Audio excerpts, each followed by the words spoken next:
What makes my soul smile? Well, I don't know if anything outside of itself necessarily is required to make it smile. It smiles from inside its own self, you know. So it's not like something outside is required to say trigger it. So it's smiling. I think it is, you can say it is smiling all the time. You know, it is smiling all the time. It doesn't necessarily have to show itself on the face that it's smiling, but it is smiling all the time, meaning that it is a natural state of joy within one's own being. And I feel that this is the natural state of all beings. Inwardly, if they're not troubled by their minds, if they don't give the mind their daily life or personal sense of identity so much attention, they will find they're happy inside themselves. Yeah. If you want to use the word smiling, I think it's a beautiful word. It's smiling inside yourself just happens like that. And I wouldn't want to force it, because it doesn't happen like that, that you just have this one kind of constant remark to be making. But I would encourage also the people to look towards that, because it's not really that it is so far away from themselves. In fact, this is just imagination, in fact, like that. But if it was not appropriate to say that, you know, I don't know. Everything depends upon a kind of openness. Some people are at a crossroads in their life, and it's a defining moment for them, at least. I would want to say also, don't take things too personally, if you can hear that, you see? Because always wherever there's the kind of person, too much thinking of yourself like a person, then right there always some trouble come. Because I don't feel we need to take life so personally. I think that's the mistake we make. And due to an ill-conceived idea of who we are, then we do take the life to almost like a threat. And it comes about because the people then feel that life is really so unfair. It can feel like that to them. Or it is so demanding. And we don't know how we can respond from a place of truth and really be happy. It's almost like some circumstances, situations come, and we are not able to be happy in them. I say that's not necessarily true. And anyway, about happiness, I don't mean the happiness which is the superficial happiness, not pretending to be happy. So there's a happiness that is so broad that on the surface it can look like you're deep in thought or something like that, but underlying that there can be a beautiful space which I call joy or peace, a loving state at the same time. We sometimes feel like we cannot have these two states, either you're unhappy or you're happy. I said it's not like that. The natural state is to be joyful. Not necessarily joyful about any particular thing, but just the joy of being. That is our natural state. So I feel that, again, coming back to the point I made, very often I think people put too much energy perceiving life personally, and then also problematically, that something's a problem, and why this happened to me, and get caught up too much into that type of traffic.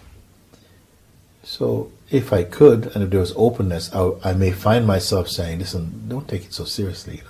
It's also passing. Everything is passing. That would be probably one of the things I would say, or don't identify so strongly with anything, because it's just life, it's just moving on, That again is not easy though, because again, when we take things personally, we become very, very serious. And then if someone says to you, listen, relax a little bit and, pull back and learn to observe a bit more what's going on, rather than to be so quick to identify, then some people will hear that and make use of it and see actually the beauty in that. To take some space, meaning to become a bit more detached, and that sometimes things are not really as bad as they initially appear to be. So if you're able to observe, you may come to see that some reactions may happen, but you don't identify with those deeply as well, and then a clearer space comes like that. I feel that there's a place for grief. If someone is grieving, I feel that there's totally a space for grief also. I may not want to go and to intrude and even somehow to say something to try and get people out of grief. I think grief is a very credible experience and feeling also. So that if somebody is grieving, I think there's a room. I mean, I don't feel that we have to be happy all the time in that sense that, you know, if somebody's looking sad, there's not space for that. I think there's tremendous space for that. Because sometimes out of this experiencing sadness can be someone's opportunity to face some things in themselves that they've not so far been looking at. So there has to be space for that. So I would only really want to, I don't know if the word is to console someone, if I felt that somehow they were slipping away from a place which I would have to intuit within my own heart, that they're slipping off and they really do need, you know, some contact that can actually help to bring them back a little bit to a state of some balance. Because it doesn't do good to anybody just to be drifting off into a deep sorrow and getting lost in that and so on. That's not good. No. I would like to feel that there are some beings who fully understand in the hearts what is being pointed and come alive in that understanding and continue to share from their place of seeing and from that beautiful discovery with other beings, because I feel that that is an authentic sharing in the human kingdom, you know. Being free from the hypnosis of conditioning is the biggest smile you're going to feel in your life. Because as long as we are holding on to ideas about who we are which are not true, then you cannot really smile with your heart. I mean, you may have a laugh, you may have a joke or something like this, but I don't think that you're asking that question just like a momentary smile. Because even the most miserable person in the world must have a smile now and again. But I think you're asking, I'm responding to your question like something very profound, but really brings a smile that comes, that begins in the heart and shines, you know, just as, you know, unquestionable joy from your heart. I would have to say that is someone who has found himself, someone who realized the truth of what we are rather than what we have been conditioned to believe we are. And this is totally, totally possible. In my line of expression, you may say, it's only for that. Because we see the outcome of not recognizing that we do so many crazy things in this world and hurt ourselves and other beings. So for someone to realize, to recognize, again, their true nature, that is, you're smiling in every being. It's very infectious to find somebody who is happy like that. Who is happy, but it's not about a joke. You understand? Who is just happy. Because why? You say, why are you happy? I don't know. I can't even say why I'm happy. That is the best kind of happy. When you cannot even say why you're happy. If you can say why you're happy, then your happiness is going to finish soon. But when you don't know why you're happy, you just can't help being happy. You even try to be sad, you can't succeed. Because your light is so on. That is the happiness for me. And that happiness I love to see in human beings. And not just human. I like to see a dog happy. I see a happy dog. A dog smile also if he's happy. You know, I even see birds happy. I see them happy. I see how they behave. I don't know what they're happy about. But they're happy somehow because for me, I cannot explain any other thing than to say, because they are life. I am life. I'm not even living life. I am life. We are life. And in that joy, I don't want to tell people, be happy. I said, I don't want to trouble you to tell you be happy. I just want to tell you you're loved. You're okay. You know, I say, I don't want to remind the world that it is suffering and that it is unhappy. I want to remind the world that it is beautiful and free. Because people forget this. That life, we're not here just to struggle, you know, or to party. I'm not here to party. I'm not interested in, I've done enough partying. It's not party, but I don't even want to say I'm here to celebrate life even. I'm just here, and it's enough. My here is enough. That I'm happy inside my heart. And everything that's inside, every cell in my body is dancing to see that joy in other beings. You see? So I don't know where to go. I don't know where to go with that joy. I don't know where I can be without that joy. And so something inside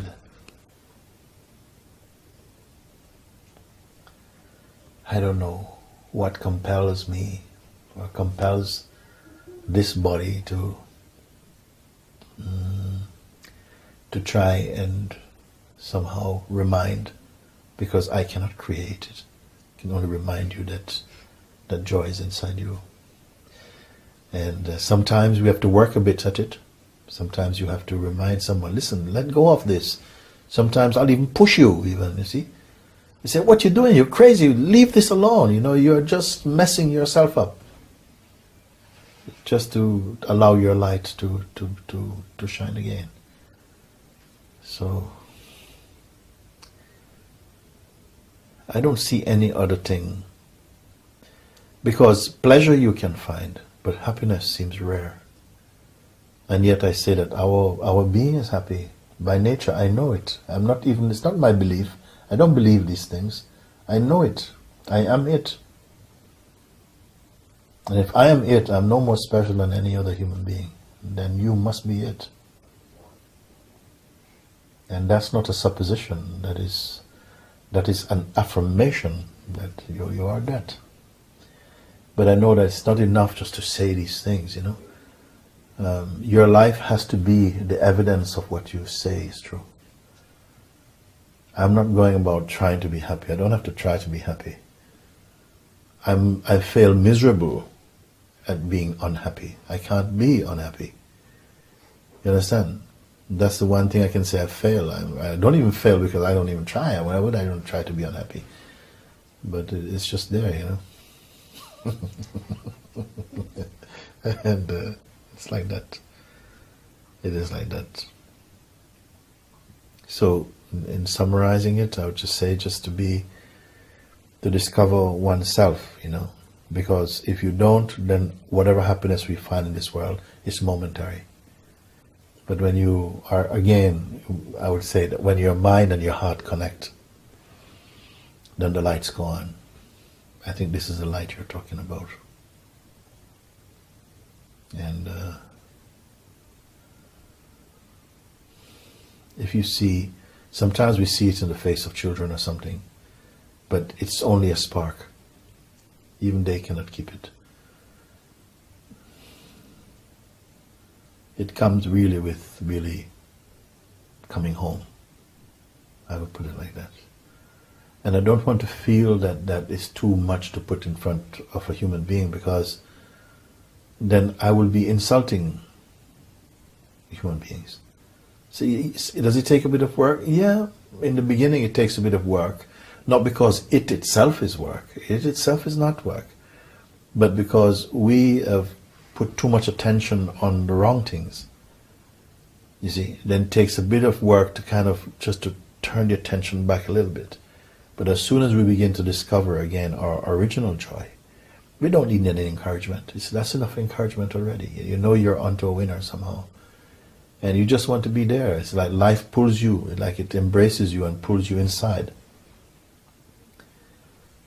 But if you don't know of it before, like one time I was not aware of that. So my life was momentary joys, momentary pleasures, momentary sadnesses, and whatever. But this, I received what I call like a kiss from within myself. And that just completely devastated me in the most beautiful way. You understand? I mean, I couldn't carry on my life how I was before. It just started to change. And it's the best change. It's still changing. Even on the surface, it's still changing. But something inside is not changing. And there's that duality in life. Something is changing and something is not changing. And I've found that which is not changing. And then what is changeful, I can enjoy now. Before, I was a bit more afraid of what is changing.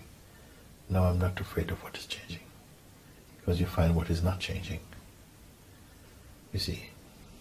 And that's a smile that is not made just with your lips, nor with your mouth. It's made with your whole being. Enjoys that smile. And satsang is one of the very few and authentic environments for me. I know in one way you say you're sitting in front of a lot of people now, but what is so authentic about? Well, yeah, it looks a bit formal. If we could have it another way, it would be another way. But the fact is that that is what we do. We are looking into the subject of who we are on a firm recognition that the discovery is worth it. You see? And so there's a joy in that. When we are looking, because we have mostly seemed to have forgotten that, sometimes fears comes up because people think, oh my God, because we've invested so much to become something we're not. That when it's time to return to what we are, we're afraid of giving up to something we're not. But that's life also. A bit of pain has to be there. But only so much that is necessary to return you to your painless truth. So that would be my take on that one.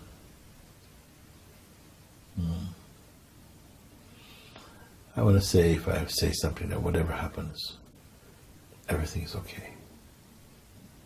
Whatever happens. The final word is everything is okay. Inside the heart. Something takes care of you. Whatever it is that happened. And I know that even if it comes to losing people close to you, I've lost my son, I've lost my sisters, my brother, and so on, and friends who grew up. But you reach my age, you start to find a lot more people around you who have been passing away and so on, and people you have shared very closely with them. You feel the pain of that. And also sometimes with things going on inside this body, you go to a doctor and, in a moment, you can be telling you like you got this prostate cancer or something. Your life gets ready for that. And then you begin to see that it's all momentary, all of this. We put so much energy, but you cannot keep it.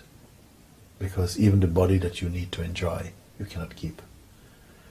And it's a time when you reach a certain level of seeing inside yourself that everything is passing by. And you grow up very quickly. You grow up very, very quickly. To the point where like I said in satsang, that I don't have a future. Therefore, I am supremely happy. I'm not concerned at all like my happiness is next week or something is happening. I'm just here now. And there's a fullness, a richness about that. Because I know the reality that tomorrow may not come in terms of, we live on a lot of projections that, people say, oh, next year I'm going to do this. And for me, that's, wow, really? I don't know what that is. I only know next year doesn't exist for me. Last year doesn't exist for me. Yesterday also, I have to try to catch my memory about what yesterday was. It doesn't have any real life in itself. I've found something which has no yesterdays and no tomorrow about it. It doesn't even have a today about it. That has been the most beautiful discovery. But But I can't discuss that. I can, but it's not really worth it. But there come a time when there are people who just understand that. I don't know, they have a way of just understanding these things, and they say, hey, I'm on board with that. I'm here with you. But it will be like that. Whatever happened, especially if you can just pay attention that everything comes and goes. Everything comes and goes. Everything comes and goes. Even this body is going to come and go. But something will witness also this body coming and going. And I say that you are okay. Yeah. Namaste. Thank you so much.